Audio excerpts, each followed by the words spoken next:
Welcome to Dr. Wellness 50 Plus, your go-to place for health and happiness tips tailored for your golden years. Let's explore how to live healthier and enjoy life together. Have you ever wondered what the most dangerous ingredient in the world might be? Is it sugar, seed oils, starch? Nope. The answer will surprise you. This ingredient is even more notorious than high fructose corn syrup, a substance we're all too familiar with for its bad reputation. It troubles not only scientists but also fans of fried foods. This mysterious name is acrylamide. Here's the interesting part. Acrylamide isn't something you can easily spot on the nutrition label of any product. Why? Because it's not an intentionally added ingredient like sugar or salt. It's an invisible intruder, a byproduct that only forms when food is cooked at high temperatures. Imagine this. You're frying a batch of golden, crispy French fries or baking a fragrant tray of cookies. That's precisely when acrylamide quietly takes shape. More specifically, acrylamide forms when a specific protein in food reacts with refined sugars, like glucose, dextrose, or glucose syrup, at temperatures above 120 degrees, 248 degrees. This means seemingly harmless foods like French fries, cookies, cereal, or even roasted coffee, the beloved morning essential for many, can contain this compound. Sounds familiar, right? But have you ever thought that beneath your fries' golden, crispy crust, or the enticing aroma of your morning coffee, lies a potential enemy to your health? Don't worry. We'll dive deeper into how acrylamide is formed, why it's dangerous, and most importantly, what you can do to minimize its harm while still enjoying your favorite foods. Stay tuned because this story is about to get even more fascinating.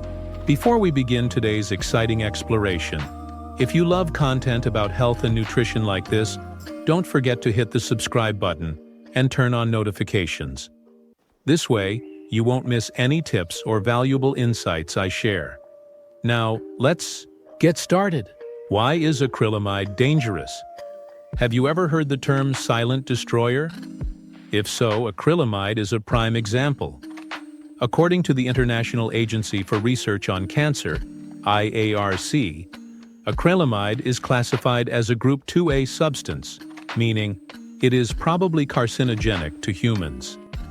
This classification is based on clear scientific evidence showing that acrylamide causes cancerous tumors in animals, particularly rats, with prolonged exposure. Affected organs include the lungs, skin, stomach, and nervous system.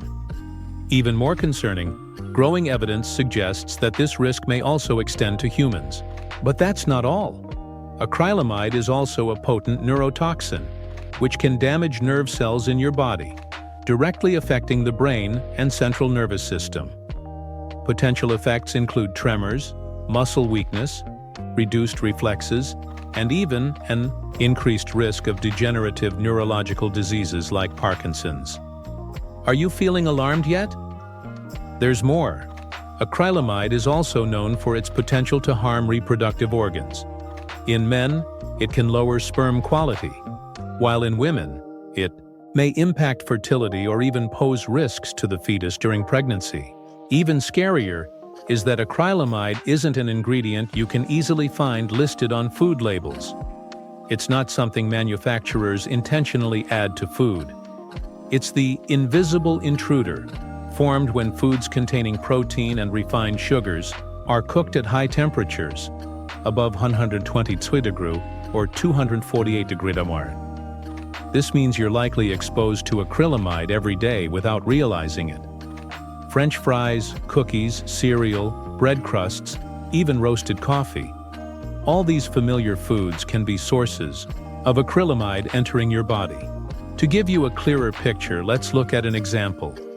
Before the 1990s, McDonald's used beef tallow, a stable saturated fat, to fry their French fries. When cooked with beef tallow, the acrylamide levels in the fries were very low. However, the acrylamide content has significantly increased since switching to seed oils, like soybean oil. This applies to McDonald's and most fast food chains, turning fried foods into hotbeds of acrylamide. And sadly, whether you're aware of it or not, the risk remains. So, what can we do about it? Don't panic. There are many simple ways to reduce the risk of acrylamide. By making minor changes to your cooking habits, such as opting for saturated fats instead of seed oils, cooking at lower temperatures, or prioritizing fresh, minimally processed foods, you can take meaningful steps to protect your health. How to reduce acrylamide in your meals. Are you worried that acrylamide might force you to give up your favorite foods like French fries, cookies, or even your morning coffee? Don't stress. There are many simple ways to dodge acrylamide while still enjoying the delicious flavors of your favorite dishes. Check out these small but practical tips to protect your health and your family. 1. Use saturated fats. The type of fat you choose for frying plays a significant role in forming acrylamide. Seed oils like soybean or canola oil are often unstable at high temperatures and are more likely to produce acrylamide. Instead, try practical tip. If you're making crispy French fries, swap out seed oils for coconut oil. The result will not only be delicious, but also lower the acrylamide risk. 2. Choose natural sweeteners. Acrylamide forms when refined sugars, like glucose or dextrose, react with proteins in food under high heat. If you're baking or preparing sweet dishes, opt for more natural sweeteners. Practical tip. When baking cookies at home, use honey or raw cane sugar instead of refined sugar. Not only will this reduce acrylamide risk, but it will also add a richer, more natural flavor to your treats. 3. Cook at lower temperatures. Cooking methods also play a critical role. Acrylamide forms only at temperatures above 120 degrees, 248 degrees. By keeping your cooking temperature lower, you can significantly reduce the risk. Practical tip. Instead of frying pork in a hot pan, try braising it with your favorite spices below 120 degrees. The result will be tender, flavorful, and acrylamide-free. 4. Add greens and protective foods. To strengthen your body's defenses against acrylamide's harmful effects, include foods rich in antioxidants and protective compounds in your diet. Here are some suggestions. Practical tip. After a meal containing processed foods, enjoy a side of steamed broccoli or a warm cup of green tea. These foods can help your body effectively combat acrylamide's harmful effects. The coffee story. Are you a die-hard coffee fan like me?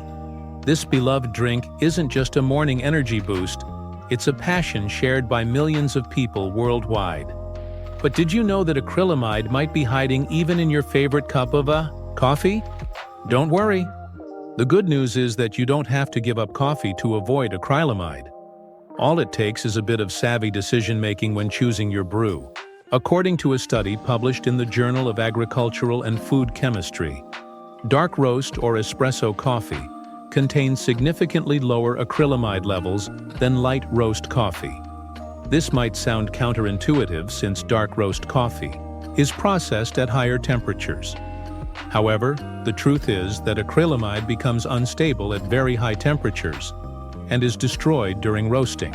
On the other hand, light roast coffee, processed at lower temperatures and for shorter durations, retains acrylamide levels that can be up to 10 times higher than those found in dark roast coffee. So, if you're concerned about acrylamide but still love your daily coffee ritual, choosing a rich dark roast or an espresso could be your perfect solution. Cheers to enjoying your coffee smarter and safer. Acrylamide may sound intimidating, but you can control it by adjusting your cooking methods and making smarter ingredient choices. Remember, healthy eating isn't just about losing weight or looking good. It's about protecting your long-term health. Start with small changes in your kitchen, and I'm confident you'll notice a big difference over time. Thank you for watching, and don't forget to share these tips with your family and friends. If you found this video helpful, Please hit like and subscribe to the channel so you don't miss out on more valuable health and nutrition information. Ensure to click the bell icon to receive notifications when uploading a new video. See you in the next one.